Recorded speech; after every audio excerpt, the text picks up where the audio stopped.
राज्यामध्ये अनेक प्रकारे सत्तेमध्ये येण्यासाठी यांची धडपड होती। मग कोणी हिंदुत्व सोडलं, कोणी आपल्या विचारधारेला फारकत देऊन, त्यामुळे हे फार काळ टिकणारं नव्हतं। आणि म्हणून सत्ता गेल्याबरोबर मला वाटतं त्यांचे ते जे मतभेद आहेत ते आता समोर यायला लागलेले आहेत। उद्याच्या स्थानिक स्वराज्य संस्थे निवडणुकीपर्यंत महाविकास राहील अशी काही स्थिती नाही।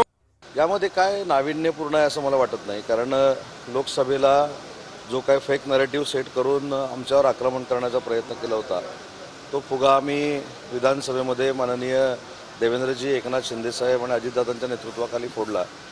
आणि आता खरी कसोटी आहे की आता उभाटा सेपरेट लढत असताना जे मुस्लिम बांधव आणि भगिनी आहेत हे आता त्यांना मतदान करतात का, हा एक फार मोठं प्रश्नचिन्ह आहे। कारण काँग्रेसला असं वाटतंय की ती वोट बँक आमची आहे आणि उभाटाला असं वाटतंय ती वोट बँक आमची आहे।